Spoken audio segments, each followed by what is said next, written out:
Hey, welcome back to ACTC Hobby Shop. Got another video in the continuing Pokemon Professor series for you today, and we'll be looking at the 5th set of the Sword and Shield era, Battle Styles. Set was released in March 2021, so it's the first set of the second year of this era. Now, we'll just go ahead and say right off the bat, it seems like most people consider Battle Styles to be a relatively forgettable set, maybe even mediocre, just not that impressive. However, there's one extremely notable thing in regards to this set, and that is this is the set that finally brought back alternate arts to the TCG. They were absent from the first 4 sets of the Sword and Shield era, but with Battle Styles kicking off the year 2021, alt arts back in the game. So that means that finally, as of this set, we're going to see cards that are getting that full ×5 multiplier that we talked about in our intro to this series. But with that being said, let's go ahead and just dive right into the most notable Pokemon from the Battle Style set. So to start things off, we've got Empoleon, Generation 4 Pokemon from Sinnoh, featured pretty prominently in this Battle Style set. Empoleon, rank score of 18, so towards the upper part of the rankings. Not super high, but also not what we would say is middling either. Rank score of 18, pretty good overall. Empoleon had 3 different cards in this set. Keep in mind, with alt arts back on the table, there are now 5 possible cards that a Pokemon could appear in with any given set. So Empoleon got 3 out of the 5. One of them being an alternate art. So we've got the regular V, a full art, and the alternate art. So Empoleon skipping the V Max as well as skipping the secret rare being either a gold or a rainbow, but getting that alternate art.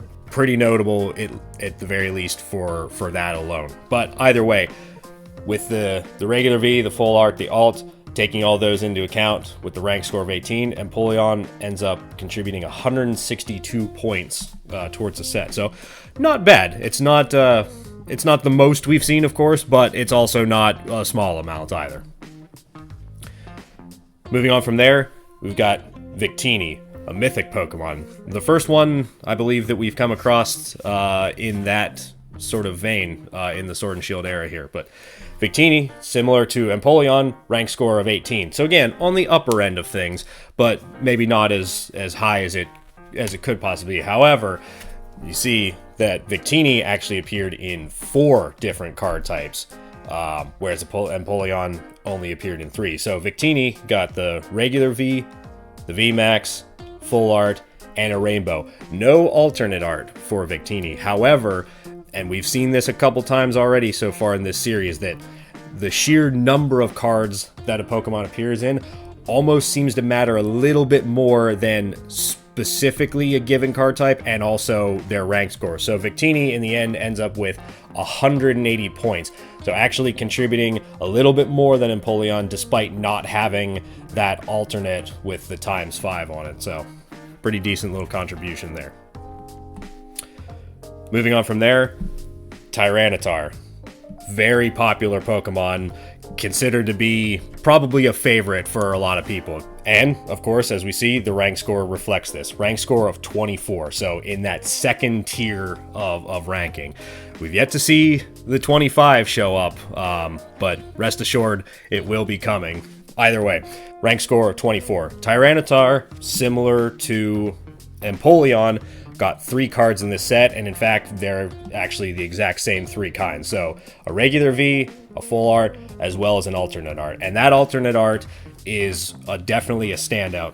Given all that, Tyranitar coming in strong with 216 points contributed to this. So quite a big leap compared to the first 2 that we've talked about. However, in an interesting turn, not quite the most points contributed by an individual Pokemon in this set, and that honor actually surprisingly goes to Corviknight. So Corviknight, the one Pokemon featured on this listing here that is from the current generation at this time, Generation 8. Corviknight, a real standout Pokemon in the Generation 8 games. I know was quite a popular Pokemon and a very, very cool design. And once again, the rank score does reflect that, a rank score of 23, so not quite as high as Tyranitar. Tyranitar takes the crown for this series in terms of the single highest ranked Pokemon, but Corviknight right on his heels with a 23, so in that third tier of Pokemon popularity rankings. Now, this is where things get kind of interesting. Corviknight did not have an alternate art, but it did have 4 individual card types, being a regular V, VMAX, Full Art, and a Rainbow. And with those 4 card types, as opposed to Tyranitar's only 3, even though there's no alternate art with that ×5 multiplier, and he's 1 rank score below Tyranitar, still ends up contributing a little bit more in terms of points, ending up with a total of 230. So while Tyranitar is your leader for this set in terms of popularity and rank score, Corviknight ends up coming in the end and being the highest point contributor for Battle Styles. So, with all that being said, where does that put Battle Styles in terms of its final total score that we can compare to the other sets? Okay, final score for Battle Styles, 1051. Definitely an improvement over the past couple sets that we've seen that didn't even manage to break that 1,000 point mark. But interesting enough, still ends up falling a little bit short of where Rebel Clash ended up. Rebel Clash, the second series, or the second set in the series, did not have alternate arts. Battle Styles did, and yet still falls a little bit short. So as of this moment, Rebel Clash is still the highest ranked set that we've reviewed thus far. But that being said, in perspective of things, Battle Styles with a 1051, still pretty good. It puts it in second slot in terms of this. Now, a little bit more of a discussion or a breakdown of kind of where this score came from and sort of how it ended up with this score, despite the fact that it introduced alternate arts. And there's one pretty prominent reason for that, and that is that Battle Styles' most heavily featured Pokemon does not appear on this list, and that is Urshifu. So Battle Styles released around the time that the Isle of Armor DLC for the games was coming out, and Urshifu was the prominent Pokemon of that DLC. Urshifu has 2 different styles. There's the Rapid Strike as well as the Single Strike.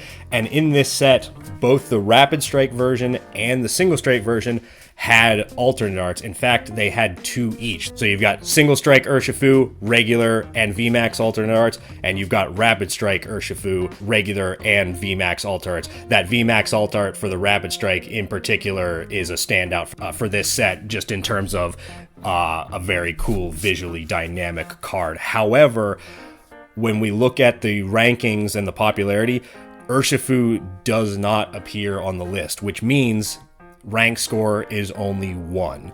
And despite having numerous cards in this set, as well as a total of 4 alt arts, that rank score of 1 means that it just doesn't contribute much of anything to the total score. And as a result, that is, in at least our opinion, the thing that most notably drags Battle Style down to relatively low score, a much lower score than it probably could have achieved otherwise.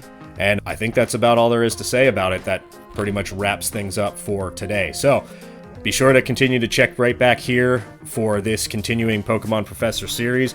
Check us out on our website, actchobbyshop.com, as well as our TCGPlayer and Ebay storefronts. Always got some interesting things going on over there. And yeah, be sure to like, comment, and subscribe, and we'll see you guys in the next one.